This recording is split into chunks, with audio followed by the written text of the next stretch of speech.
નમસ્કાર વિદ્યાર્થી મિત્રો, હું doctor Bharat Patel, programme officer Shri Kaljibhai R Katar arts college Shamlaji. હવે તમને માય ભારત પોર્ટલ ઉપર ઘણી બધી સમસ્યા આવી છે અને એમાં રજિસ્ટ્રેશન કેવી રીતે કરવું, અને ખાસ કરીને મોબાઈલથી રજિસ્ટ્રેશન જ્યારે કરવાનું હોય છે ત્યારે ઘણી બધી સમસ્યા આવી રહી છે. તો એ સમસ્યાના સમાધાન રૂપે તમને એક ડેમો હું બતાવવા માગું છું, અને મોબાઈલથી તમે કેવી રીતે રજિસ્ટ્રેશન કરી શકો એની વિગતો આપણે જોઈશું. તો સૌપ્રથમ તમારે જ્યારે મોબાઈલથી રજિસ્ટ્રેશન કરવાનું હોય ત્યારે તમારા બધાના ફોનમાં ગૂગલ ક્રોમ હોય છે.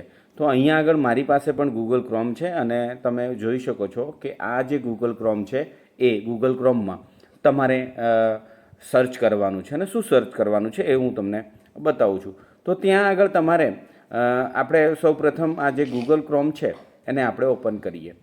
ઓપન કરીએ ત્યારે તમારે જે બ્રાઉઝર છે એની અંદર તમારે અહીંયા આગળ જ્યારે ગૂગલ ક્રોમ ખોલો છો ત્યારે ત્યાં તમારે માય ભારત પોર્ટલ લખવાનું છે. હું લખી રહ્યો છું, માય ભારત પોર્ટલ.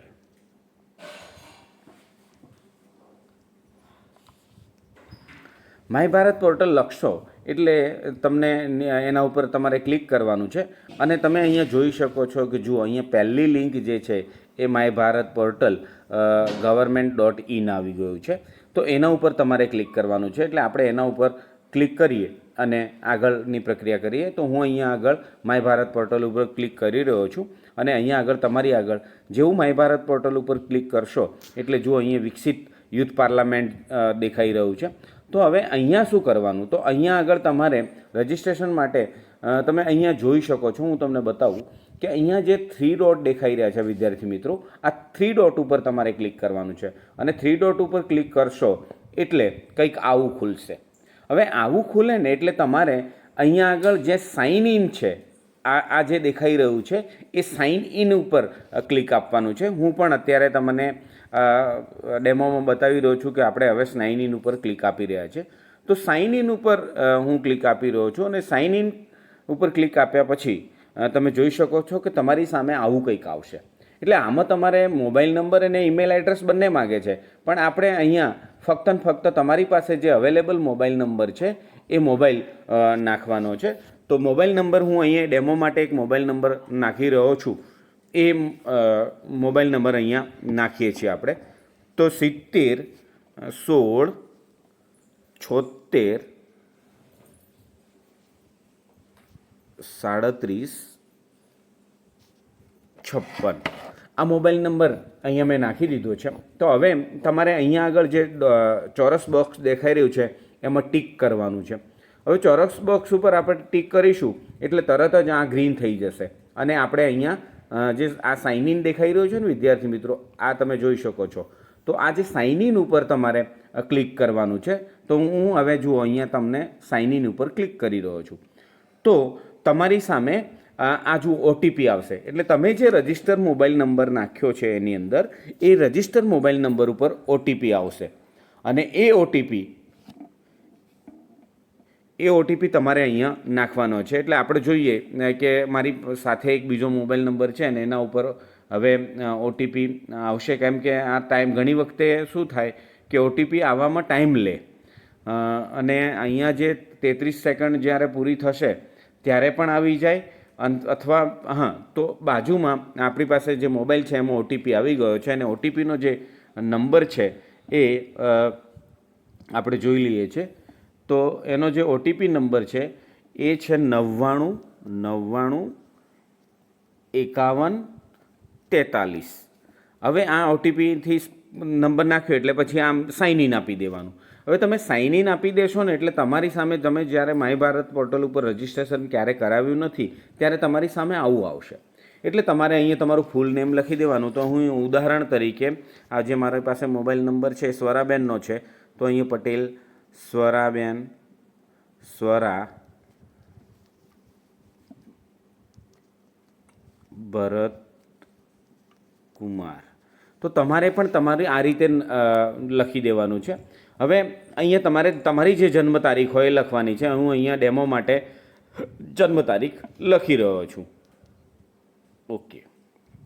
હવે શું કરવાનું છે કે અહીંયાથી તમારે તમારું જે જેન્ડર છે એ બીજું જે છે એ સિલેક્ટ કરવાનું. એટલે તમારું ફિમેલ સ્વરાબેન ફિમેલ છે તો ફિમેલ સિલેક્ટ કર્યું. પછી એનું જે તમે જે રાજ્યમાંથી આવતા હો એ રાજ્યનું નામ કરવાનું. એટલે આપણે બધા ગુજરાતમાં છીએ એટલે ગુજરાત કરવાનું છે. સ્વરાબેન અરવલ્લીમાંથી હશે તો એમ અરવલ્લી કરશે. અને પછી એ રૂરલ એરિયા છે કે ગ્રામીણ છે તો રૂરલ એરિયામાંથી આવે છે. બધાએ તમારે લગભગ આપણે બધાને રૂરલ એરિયા આવશે. અને રૂરલ એરિયા એટલે અરવલ્લીમાં દાખલા તરીકે એ મોડાસા તાલુકાના છે તો ત્યાં મોડાસા ઉપર ક્લિક કરશે. અને અહીંયા મોડાસાના છે તો મોડાસાનો જે પિનકોડ નંબર છે એ એન્ટર કરશે એટલે 38 33 15. અને પછી અહીંયા આઈ કન્સન્ટ આપી દેવાનું. અને વિદ્યાર્થી મિત્રો તમે જોઈ શકો છો અહીંયા આપણે પછી જો આ જુઓ તમને બધાને બતાવી દઉં કે અહીંયા નીચે આ સબમિટ જે છે એ સબમિટ બટન ઉપર તમારે ક્લિક કરવાનું રહેશે. એટલે આપણે અહીં તરત જ સબમિટ ઉપર આપીશું. હવે તમે જોઈ શકો છો કે પ્રોસેસ થઈ રહી છે. જેવું સબમિટ થશે એટલે તમારી સામે આવું કંઈક આવી જશે. ઓકે, હવે તમે આવું આવી જાય ને એટલે તમારું રજિસ્ટ્રેશન થઈ ગયું છે. હવે પ્રશ્ન રહ્યો કે આપણે વિડીયો કઈ રીતે અપલોડ કરવાનો છે. તો તમે ઘણી વખતે શું થશે કે પહેલાં રજિસ્ટ્રેશન કરી દીધું હશે અને પછી તમારો વિડીયો અપલોડ કરવાનો થાય એવું થાય. અને રજિસ્ટ્રેશન નથી કર્યું અને પછી પહેલું જ સીધું તમે પહેલાં તમારો વિડીયો બનાવી દેવાનો અને વિડીયો બનાવીને ફોનમાં તૈયાર રાખવાનો. અને પછી તમારે જુઓ અહીંયા આગળ જે દેખાઈ રહ્યું છે અહીંયા ક્લિક કરવાનું રહેશે. તમારે આ જે વોલેન્ટિયર ફોર ભારત છે એના ઉપર આપણે ક્લિક કરવાનું છે. ચલો હું હવે આ વોલેન્ટિયર ફોર ભારત ઉપર ક્લિક કરું છું. તો અહીંયા હું ક્લિક કરીશ ને એટલે આ તમારી સામે આવું કંઈક દેખાશે. એટલે આ ઇવેન્ટને ફિલ્ટર કરવાની છે. ઇવેન્ટને ફિલ્ટર કરવાની છે તો તમે બીજા કોઈ રાજ્યમાં તો એપ્લિકેશન કરવાના નથી. એટલે આપણે કયા રાજ્યમાં એપ્લિકેશન કરવાની છે તો ગુજરાત. તો ગુજરાત ઉપર સિલેક્ટ કરવાનું અને પછી તમારો જિલ્લો સિલેક્ટ કરવાનો. તો અહીંયા આગળ સ્વરાબેનનો જિલ્લો અરવલ્લી છે તો અરવલ્લી. તો આપણે બધા અરવલ્લીમાં છીએ. કોઈ સાબરકાંઠાનો હોય તો સાબરકાંઠા સિલેક્ટ કરવાનું. પણ જ્યારે આવું આવે ત્યારે તમારે ફક્ત ને ફક્ત ગુજરાત સાબરકાંઠાનો વિદ્યાર્થી હોય તો પણ અને અરવલ્લીનો વિદ્યાર્થી હોય તો પણ આ જે ઇવેન્ટ છે એ અરવલ્લીમાં થાય છે એટલે તમારે અરવલ્લી સિલેક્ટ કરવાનું છે. અને પછી શું કરવાનું તો પછી તમે અહીંયા જે જોઈ શકો છો અહીંયા જે નીચે છે આ નીચે જે બિલોરી કાચ જેવું દેખાય છે એના ઉપર આપણે ક્લિક કરવાનું છે. અને એના ઉપર આપણે ક્લિક કરીએ તો જુઓ હવે એના ઉપર ક્લિક કરશો ને એટલે નીચે તમારી ઇવેન્ટ ખુલી ગઈ છે. તો આને થોડુંક ઉપર સ્ક્રોલ કરીશું. ઉપર સ્ક્રોલ કરીએ છીએ ત્યારે 2 ઇવેન્ટ તમારી સામે દેખાય છે. એક તો નહેરુ યુવા કેન્દ્ર ઉપરવાળી અને બીજી જે છે એ વિકસિત ભારત યુથ પાર્લામેન્ટ. હવે આપણે મહત્ત્વની વાત છે કે આપણે તો શેના ઉપર ક્લિક કરવાનું છે તો જુઓ આ દેખાઈ રહ્યું છે આના ઉપર આપણે ક્લિક કરવાનું છે. તો ચલો આપણે આના ઉપર ક્લિક કરીએ. તો વિકસિત ભારત ઉપર હું ક્લિક કરી રહ્યો છું અને આપણે જોઈએ તો કેવું આવે છે જુઓ અહીંયા આગળ તમારી આગળ આવું કંઈક આવશે. અને અહીંયા ક્યાં ઇવેન્ટ થવાની છે તો Shri Kaljibhai R Katar arts college Shamlaji. અને પછી તમારો વિડીયો ક્યાં અપલોડ કરવાનો તો તમે જોઈ શકો છો કે અહીંયા આગળ જે લખેલું છે અહીંયા આગળ આ જુઓ અહીંયા આગળ તમારે બ્રાઉઝ કરવાનું છે અને આ જે વિડીયો છે એ વિડીયો અહીંયા આગળ તમારે અપલોડ કરવાનો છે. એટલે હું તમને એક ડેમો બતાવું કેવી રીતે કરવાનું. તો અહીંયા હું જે બ્રાઉઝ છે એના ઉપર ક્લિક કરું છું અને તમારા મોબાઈલમાં જ્યાં આગળ તમારો વિડીયો તૈયાર હશે ત્યાંથી વિડીયો ઉપર ક્લિક કરવાનું અને એ વિડીયો અપલોડ થઈ જશે. એટલે આટલું થશે એટલે તમારું કામ થઈ ગયું છે એમ કહી શકાય. પણ હા તો વિદ્યાર્થી મિત્રો હવે આપણે સ્વરાનો વિડીયો અપલોડ કરીએ અને જોઈએ કેવી રીતે થાય છે. તો આપણે અહીંયા જે મેં તમને બતાવ્યું ત્યાં બ્રાઉઝ કરીશું અને અહીંયા આગળ બ્રાઉઝ કરીએ એટલે એનો જે વિડીયો છે એ અહીંયા આગળ છે. આપણે એના ઉપર ક્લિક કરીએ. એના ઉપર ક્લિક કર્યો એટલે જો એનો જે વિડીયોનું એડ્રેસ છે અહીંયા આવી જાય છે. અને આપણે અહીંયા આગળ છેલ્લું જે સ્ટેપ છે એ અહીંયા આગળ જે તમને દેખાઈ રહ્યું છે આ જે એપ્લાય દેખાઈ રહ્યું છે એના ઉપર આ એપ્લાય ઉપર આપણે ક્લિક કરીશું. તો જોઈએ હું એપ્લાય ઉપર ક્લિક કરી રહ્યો છું અને એપ્લાય થઈ રહ્યું છે.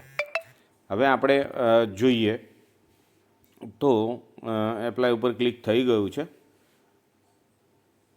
અને અહીંયા તમે જોશો કે એપ્લાઇડ લખેલું આવી ગયું અને આ વિડીયો જે છે એ અપલોડ છે. તો આટલું કામ આપણે કરવાનું છે અને વિડીયો અપલોડ થઈ જશે.